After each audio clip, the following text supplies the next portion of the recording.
इंजीनियरू चंदन एदिरिसूर्य महता श्रीलंकावे इंजीनियरू अध्यापනයේ ප්‍රමුඛතම විශ්වවිද්‍යාලයක් වන මොරටුව විශ්වවිද්‍යාලයෙන් इंजीनियरू තාක්ෂණය පිළිබඳ උපාධිය ලබාගෙන අනතුරුව ව්‍යාපාර පරිපාලනය පිළිබඳ ශාස්ත්‍රවේදී උපාධිය එංගලන්තයේ සෆෝල්ක් විශ්වවිද්‍යාලයේ සම්පූර්ණ කරන මෙතුමා දේශගුණික විපර්යාස සම්බන්ධ ඩිප්ලෝමාවක් සංවිධානික වෙනස්කම් කළමනාකරණය පිළිබඳ ඩිප්ලෝමාවක් වාණිජ්‍ය බේරුම්කරණය පිළිබඳ ඩිප්ලෝමාවක් රාජ්‍ය පරිපාලනය පිළිබඳ පශ්චාත් උපාධි ඩිප්ලෝමාවක් හදාරා ඇති මෙතුමා ශ්‍රී ලංකාවේ ජාතික රාජ්‍ය අංශයේ පළමු ඵලදායිතා වැඩි දියුණු කිරීමේ විගණනවරයාද වෙමින් ශ්‍රී ලංකාවේ රාජ්‍ය සේවයට එක් වූ දක්ෂ කැපවූ සහ අත්දැකීම් සම්පන්න තරුණ රාජ්‍ය නිලධාරියෙකි.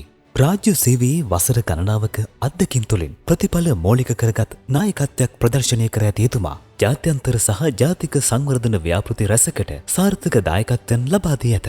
විශේෂයෙන් හරිත දේශගුණික අරමුදල මගින් ශ්‍රී ලංකාවට හිමි වූ විශාලතම මූල්‍ය ආධාරය වන වැව්ගම් පුබුදුව ව්‍යාපෘතිය ආධාර මුදල් සම්පූර්ණයෙන්ම తాවකාලිකව නවතා තමා අදාළ ආයතනයන්ටත් පවත්වාගෙන යාමට නොහැකි අතරමැද අවසන් කිරීමට සූදානම් වූ මොහොතක එහි අධ්‍යක්ෂකවරයා ලෙස වගකීම් බාරගත් එතුමා දැඩි කැපවීම මනා කළමනාකරණ හැකියාව සහ කාර්ය මණ්ඩලයට ලබා දුන් ශක්තිමත් නායකත්වය මගින් එම ව්‍යාපෘති යලි සක්‍රිය කර සාර්ථක අවසානයක් කරා ගෙන යාමට සමත් විය.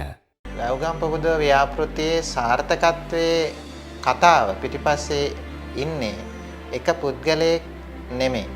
මේක පවුලක් වගේ බොහෝ පාර්ශවකරුවන් බොහෝ නිර්මාණශීලී පුද්ගලයින්ගේ එකමුතුවක් හැටියට තමයි වැව්ගම් පුබුදුවේ මේ සාර්ථකත්වය බලන්න පුළුවන්. මම සාමාන්‍යයෙන් ලේසියෙන් ව්‍යාපෘතියක් සාර්ථකයි කියලා කියන්න කැමති නෑ. මොකද අපිට ව්‍යාපෘති සම්බන්ධයෙන් තියෙන අත්දැකීම් එක්ක මම හිතනවා මේ ව්‍යාපෘතිය සාර්ථකයි. ඒ වගේම මට පොඩි කනගාටුවක් තියෙනවා මේ ව්‍යාපෘතිය දැන් ඉවරයි කියලා කියපු එක ගැන. මොකද ජනතාව හම්බෙන්න ගියාට පස්සේ මට ඕන වුණා මේ ජනතාවගෙන්ම මේක ගන්න.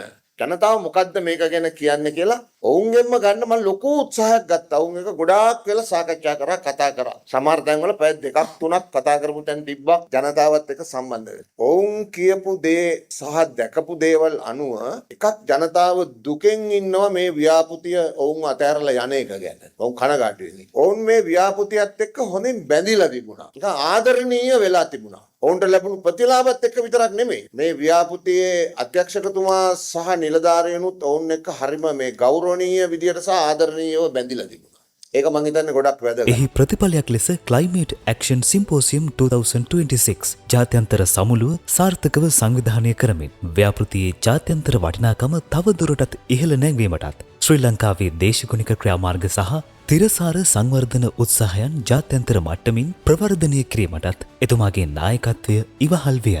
පසුගිය රජයන් සමයේ ඇති වූ ආර්ථික අර්බුදයත් සමග ආයතන ගණනාවක් වසා දැමීමට තීරණය කර අතර මහවැලි උපදේශක කාර්යාංශයද ඒ තත්ත්වයට මුහුණ පා සිටි අවස්ථාවේ මහවැලි උපදේශක කාර්යාංශයේ ප්‍රධාන විධායක නිලධාරීවරයා ලෙස තම ධූරය බාරගෙන රජයට ආධාර ගෙනෙන රජයේ ව්‍යාපෘති ඉතාම සකසුරුවමින් රජයේ අපේක්ෂිත අරමුණු වලට යොමු කරමින් තමන්ගේ ආයතන පවත්වාගෙන යාමට මුදල් රජයෙන් හෝ බාහිරින් ලබා නොගෙන පවත්වාගෙන යාමට මෙතුමා සමත් වේ.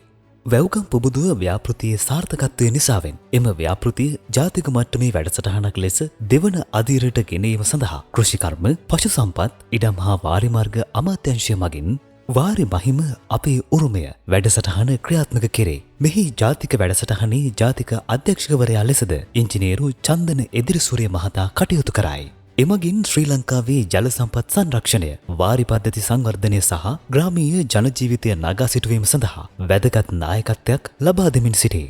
මෙම සියලු ජයග්‍රහණ සහ පළපුරුද්ද මත පදනම්ව දැනටමත් විවිධ අභියෝග හමුවේ සහ කළමනාකාරීත්වයේ යම් ගැටලු නිසාවෙන් අභියෝගාත්මක වකවානුවක් පසු කරමින් යන දුම්බර හරිත සවිබල ගැන්වීමේ ව්‍යාපෘතිය හෙවත් නකල්ස් ව්‍යාපෘතිය සඳහා අමාත්‍යාංශයේ හා ඉහළ ප්‍රතිපත්ති සම්පාදකින්ගේ ඇරයුම්වල ප්‍රතිඵලයක් වශයෙන් එම ව්‍යාපෘතියේ ජාතික අධ්‍යක්ෂකවරයා ලෙස ඉංජිනේරු චන්දන එදිරිසූරිය මහතා පත් කරමින් රජය අපේක්ෂා කරන්නේ නකල්ස් ව්‍යාපෘතිය ඉදිරි පෙළගැස්ම සවිබල ගන්වමින් ඉහළ මට්ටමේ ජාතික ව්‍යාපෘතියක් බවට පත් කිරීමට අවශ්‍ය සුවිශේෂී නායකත්වයක් මෙන්ම තිරසාර සංවර්ධනය, පාරිසරික සංරක්ෂණය සහ ප්‍රජා සවිබල ගැන්වීමේ ආදර්ශවත් ජාතික වැඩසටහනක් බවට පත් කිරීමය.